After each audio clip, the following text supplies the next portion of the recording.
बोले मतलब? बोले पानी पिया है, प्रसाद भी पा लीजिए मेरे घर का, एक साथ कर लीजिएगा प्रायश्चित उसका। ब्राह्मण बालक तो लाल वर्ण का हो गया उसका चेहरा। तुम कह कैसे सकती हो मुझसे, मैं तुम्हारे घर का भोजन करूंगा। वैश्या बोली कितने दिन हो गए आपको घर से निकले? बोले 3 दिन हो गए। कुछ पाया? बोले नहीं पाया। अब पाप का बाप पता नहीं कल मिले परसों मिले, कब मिलेगा, कब तक भूखे रहोगे आप? कुछ पा लीजिए। मैं कहीं और पालूंगा, तेरे घर का नहीं पाऊंगा। इतने दिन से आप अकेले घूम रहे हैं, आपके पास धन भी नहीं होगा। मेरे घर अगर आप प्रसाद पाएंगे तो मैं दक्षिणा में 5 सोने की मोहर आपको प्रदान करूंगी। बालक ने कहा 5 सोने की मोहर? ठीक है, मैं पा तो लूंगा, लेकिन मैं अपने हाथ से बनाऊंगा, तुम्हारे हाथ से बना हुआ नहीं पाऊंगा। हाँ ठीक है, मैं सीधा सामान दे देती हूँ, आप बना लेना।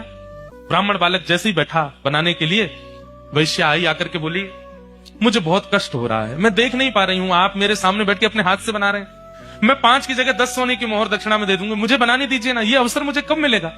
ठीक है तुम बना लो, लेकिन गंगा जल में बनाना। बना करके थाली में परोस दिया। ब्राह्मण जैसे ही पाने के लिए बैठे, वैश्या ने कहा आपकी आज्ञा हो तो एक कवल में अपने हाथ से तोड़ के खिलाऊं आप? ब्राह्मण बालक बोला तुम कैसे सोच सकती हो, तुम्हारे हाथ से कैसे पाऊंगा मैं? तो बोले बिल्कुल नहीं, 15 सोने की मोहर दूंगी दक्षिणा में, मेरे हाथ से पालो।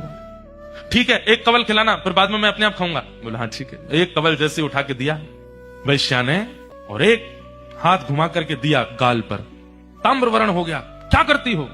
बोले पाप के बाप से मिलवा रही हूं आपको। पाप का बाप? कैसे? आप मेरे घर का पानी पीते? नहीं पीते। क्यों पिया? बोले वो तो मैंने अनजाने में पिया। अनजाने में पिया तो फिर मेरे घर का भोजन क्यों किया? बोले वो तुम्हारी बड़ी श्रद्धा थी। बोले झूठ मत बोलिए, सोने की मोहर के कारण आपने किया। 5 सोने की मोहर के कारण मेरे घर का भोजन स्वीकार कर लिया, 10 सोने की मोहर के कारण मेरे हाथ का बना स्वीकार कर लिया, और 15 सोने की मोहर पर आप मेरे हाथ से खाने तक को राजी हो गए।